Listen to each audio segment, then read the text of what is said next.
Good afternoon, everybody. Welcome to Murrumbateman Field Days for 2019. My name is Michelle and I own a little business called Cherry Tree Equine, and I do a lot of horsemanship clinics and work, but I also do a lot of barrel racing clinics. I compete in barrel racing.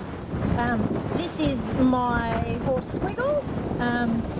Squiggles was the Equine Australia Open winner in 2016, and he's just returning to work after some injury, so he's going to give us some demos today on barrel racing, okay, and making barrel racing fun. We're lucky in this area. There's a few associations who are there's a few clubs in the area who are involved in barrel racing, and they run what we call little divisional jackpots where anyone can go. Okay, it doesn't matter your level of experience or what you know. You know, if you've got a horse and you're willing to pay the entry fee, you are more than welcome to turn up, and you'll be welcome with open arms. And one of the things why people really like barrel racing is it's not like cutting or camp drafting or any of those other events where you need to have cattle to train. You know, if you have enough area to put out one barrel, you have enough equipment to become a barrel racer. Okay, so you don't need a lot of stuff. In the ABHA, we're not particular about your saddle. I ride in your standard barrel racing saddle, but you can turn up in a fender, you can turn up in an all-purpose, you can turn up in a jump saddle. Okay, under ABHA rules, nobody's going to care. So a barrel racing horse should be broke. Okay, you know, when I first started barrel racing, I lost count of the number of people who came up to me and said, "I've got a horse that likes to go really fast. You should take him barrel racing." And I used to go, "Thanks very much," and walk away, because you know, a horse needs to be well broke, and you know, by well broke I mean a horse stops, you know, he goes, he turns, you know, he listens to you if you try to change his speed. Okay, so they don't have to use broke as a reiner, but it does help if you can move your horse off the leg, if you can ask your horse length the rib cage. So when I ride Squiggles around here, you know, I can bend him off my inside leg. You guys can see we're just walking a circle. And he's bent, okay? He's bent all the way through his body.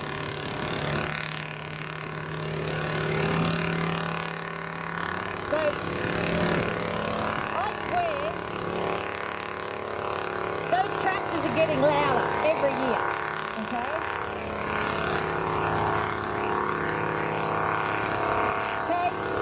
You can see I'm using my inside leg to get this horse to bend his body around the circle.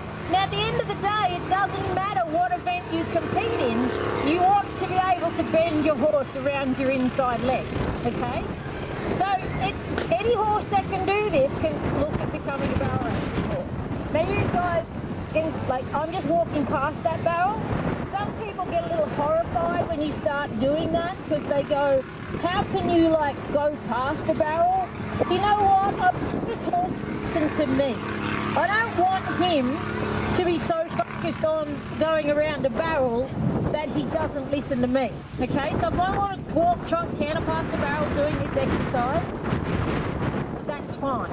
So I've just got one barrel up here, and I'm going to show you guys what we call single barrel exercise. So essentially what it is how you can train your horse to go around the barrels without having to set up a pattern. What happens when you put the 3 barrels out in front of horses, especially horses that have been barreled a little bit, they often get a little hot and a little excited. So by doing single barrel exercise, what we are doing is we're taking a lot of the stress away. We're taking the change of direction away. We're working on being able to do a perfect circle around the barrel because that's what we're looking for. And we want our horse soft and responsive. So what we want, as I come into my barrel, I'm going to ask my horse to slow down about here. Now, if you're going to ask me the biggest mistake I see in pony club horses is that when people get to here, their horse starts to turn. okay? I do a bit of work with pony clubs and stuff, and I see a lot of horses that are let turn too early. So at this point here, all I want my horse to do is to think about slowing down. I don't want my horse to think about starting the turn until I am here. Now, I would challenge any pony club rider present to go home and do that on their horse, because most are already starting the turn, okay? And what happens is, and I'll go around again and I'll show you what will happen. If you don't keep your horse up and going around the turn,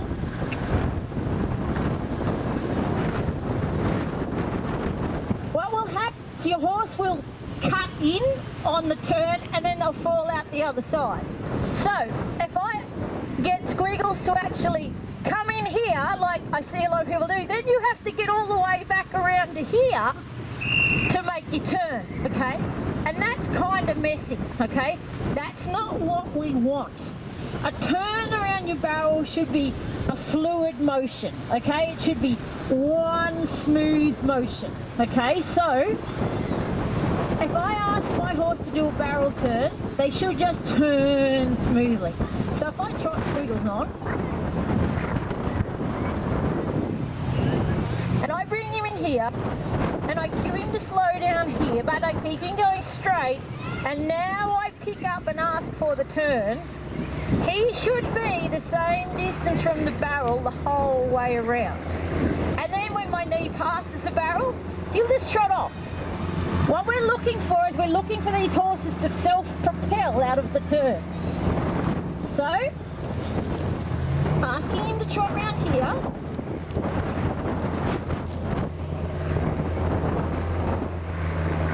sit down, ask him to slow down, keeping straight, now asking for the turn.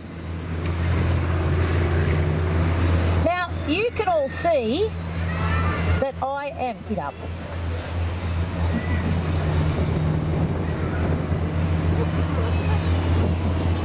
You can all see that I am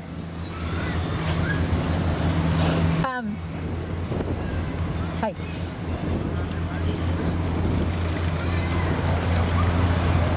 You can all see that I am just keeping him the same distance from the barrel the whole way around the turn, okay? So,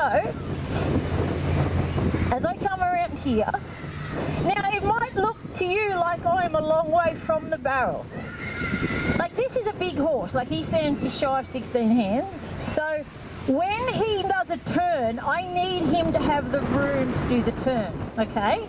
Now he's being a bit of a clown about the bit for some reason, but he will, when he goes faster, centrifugal force will drag him in closer to the barrel. So at this stage, I want him to keep distance from the barrel, okay?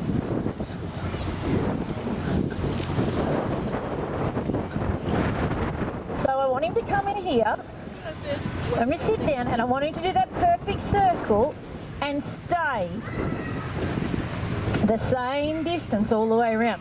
Now, I'm going to one hand on the saddle here, okay? This is an open horse, he's trained to do that. And if there's one thing that will get my goat up, you can come and say to me, oh, barrel races to hang on to the horn so they don't fall off.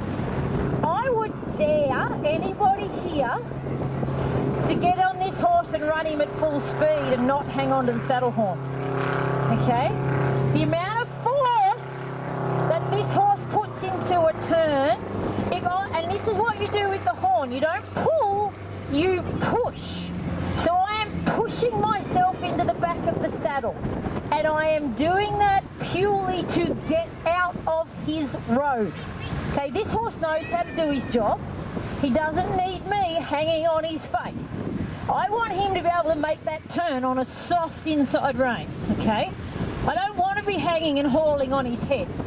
So what these horses are cued to do by doing exercises like this is they're trying to slow down at the same point. They're trained to turn at the same point. So you can see, I don't even have to start sitting down, and that horse is already thinking slow down. And when I get here, there is very little, I've done that in 2 fingers. And that's how he comes around the barrel. Now asleep. Okay? So it's a little bit of repetition that makes this happen. Okay? If I do the same thing every single time, my horse will give me the same response every single time. Okay? So pick up and ask him to turn. Now,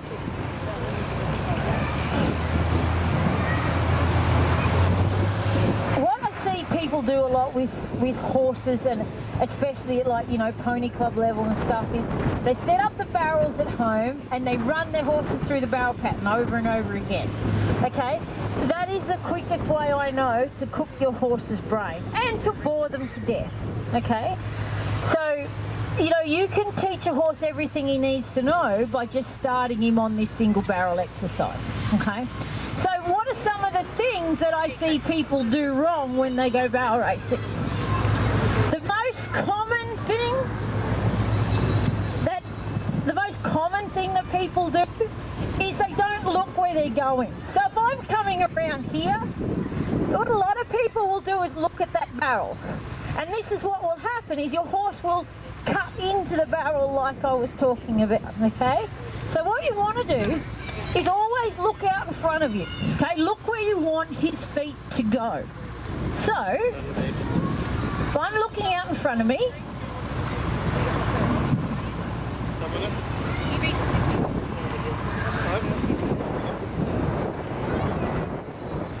I'm looking out in front of me, I'm telling my horse to walk around here, okay?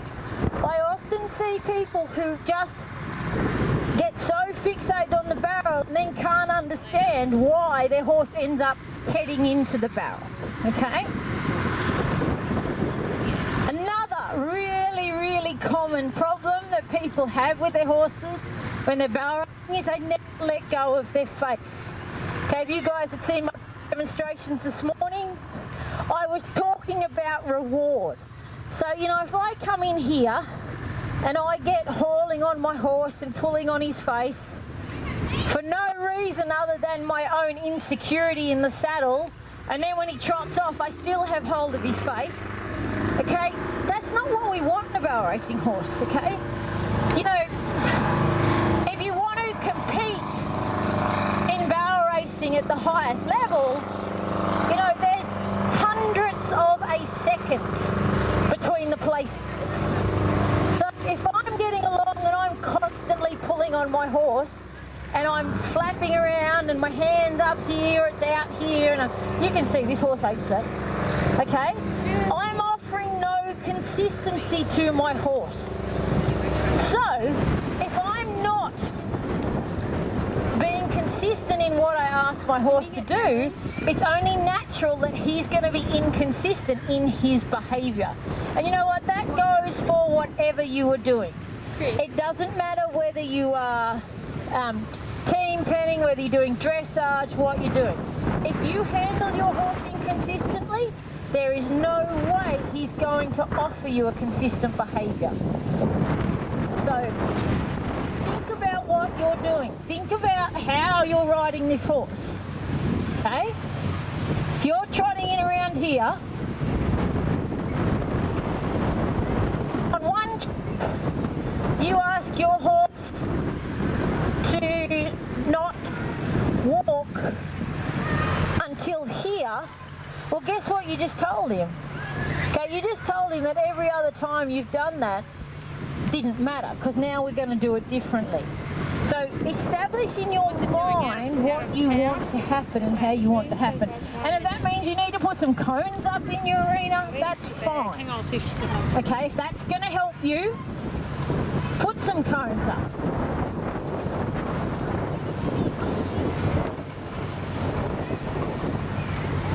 Okay, so When I sit in the same spot every time. When I ask him to turn, I turn him in the same spot every time. My hand, unless he drifts out of position, is in the same spot every time. We trot off at the same point every time. Okay? We keep it the same. And pretty soon what will happen is those horses will start looking for the rate.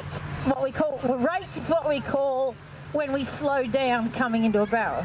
Pretty soon they'll start looking to turn to the inside. Okay? It's a bit like teaching. It's a bit like teaching kids at school.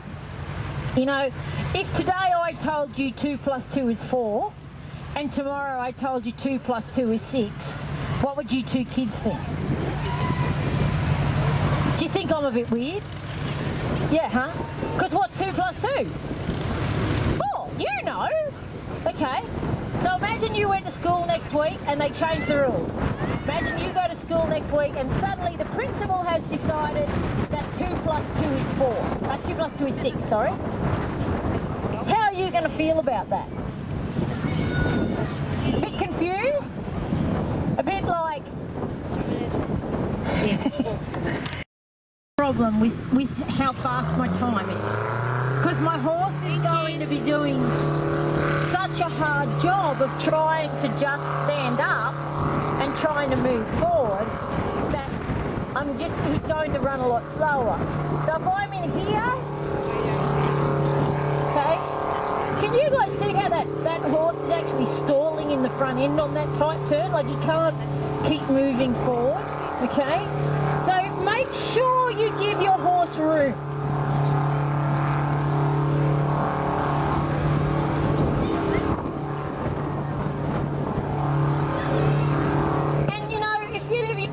Riding smaller ponies, yeah, you might go a little bit closer than what I do on this horse, okay, because like I said, he's a big horse.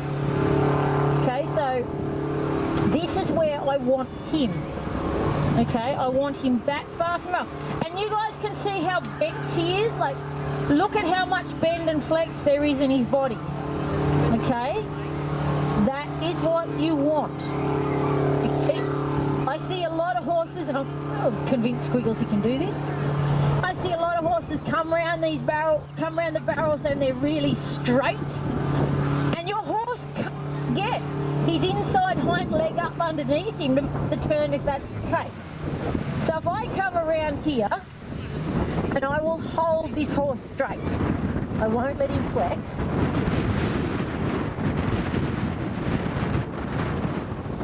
He's honest enough that he'll give it his best job. But look how I got wider on the backside. Okay, I'm further from the barrel than I want to be this time. Okay? So, if I don't let him bend through the turn, he can't succeed through the turn. Okay, so if he wants to flex the wrong way, he's going to get there. So again, can you guys see, remembering that this is a competition horse and he's got some rodeos coming up, like, can you guys see how every time I show you what is wrong and how not to do it, I go back and do it the correct way? Because I always want to reinforce in his mind that even though this horse has done plenty of clinics and plenty of demonstrations in his life, I still need to reinforce every time what's perfect, okay? I don't want him to ever be thinking about doing stuff that's not perfect, okay? So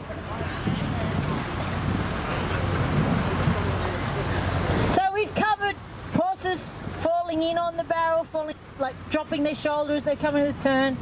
We've covered horses turning too close to the barrel. We've covered riders looking in the wrong spot, okay? They're three of the major things that people tend to do wrong. And because I know there's a lot of people out there who, you know, if you're competing at Pony Club or just starting out or riding in a stock saddle, and again, there's nothing wrong with that. That's my fender saddle hanging on the fence up there. And I will barrel race in it if I have to. If you do if you're going to use two hands when you go through a turn, make sure you actually actually release the pressure on the outside rein. These reins are set for this horse. This is his competition bridle. These reins are set for this horse that when I one-hand him through the turn, that reine's going to be loose, okay? So if you were riding two-handed through the turn, I would have longer reins than this so that you can let go of that outside rein, okay? Your horse will turn a lot better if you do not hang on to the outside rein. So, to show you.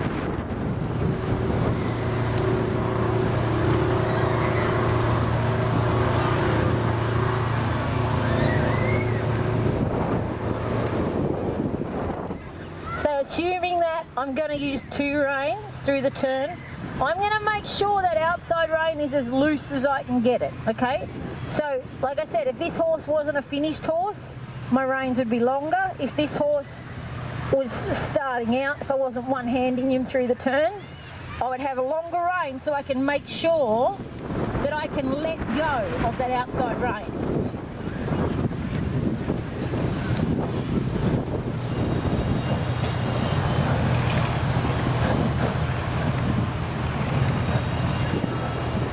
A bit irritated at the idea that you have to do slow work today. Okay, so make sure this rein is loose because that horse has to be able to bend his head through the turn. Okay, now if you're a dressage rider, and I rode dressage till I was 23, okay, so I understand the concept of riding a horse into the outside rein, okay, inside leg to outside rein. I understand all of that. But you cannot do it on any sort of horse that you want to run in a speed event, okay?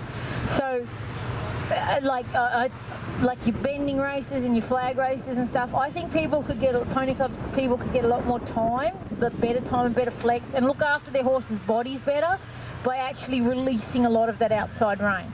A lot of people, if their horse drops in, and this is where it becomes a problem. A lot of people, if their horse goes to fall in on the barrel, so say they come in here too close to drop his shoulder, the first thing they do is grab the outside rein and try and hold him off.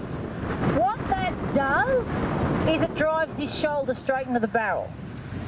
Okay? So one, you increase your chance of knocking the barrel, and two, if you don't, then what happens is your horse is now flexed the wrong way and he's going to get wide on this side of the barrel, and then you have to make up time to get back around. So if you are riding a horse and he wants to drop his shoulder and fall in on the barrel,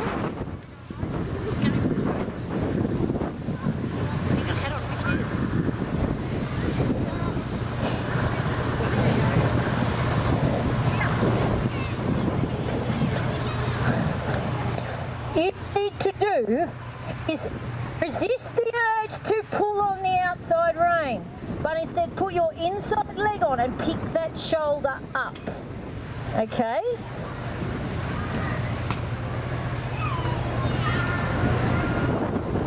Make sure you pick the shoulder up and move it away. Okay? If you pull on the outside rein, you are only going to make the situation worse. Just look, that's wrong with you. Okay, but if you, so think about this, your inside leg is what keeps the shoulder up if you've got one that wants to drop in.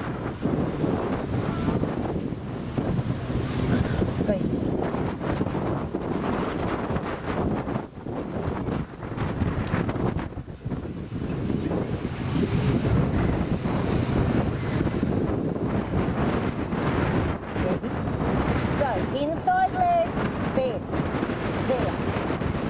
That's what I'm looking for. Okay?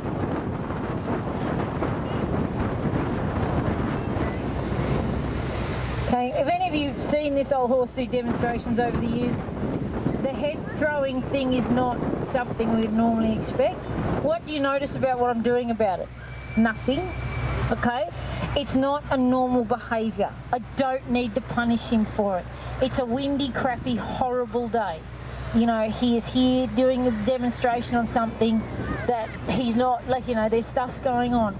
If I make a big issue about him throwing his head over here and start bashing on his face and spurring him in the ribs and carrying on, I'm not going to help this situation, okay? He's not a horse that needs that sort of treatment, okay?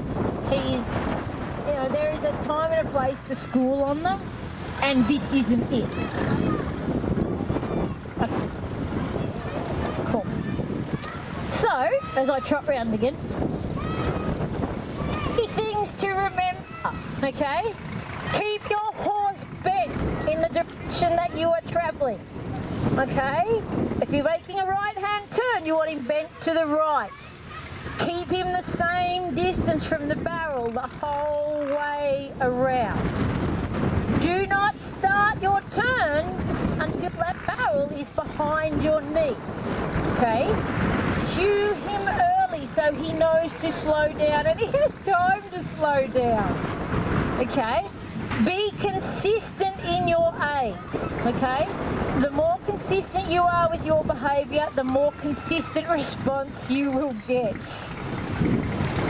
Okay, so it's about how you behave in relation to things that will affect how well your horse will go. And you know, that's all you need. If you want to come and join us and have some fun barrel racing, that is literally all you need. And it doesn't even have to be that. It can be a wheelie bin, it can be anything. But anyway, guys, enjoy the rest of your lovely windy Murrumbateman afternoon. And yeah, we'll see some of you tomorrow.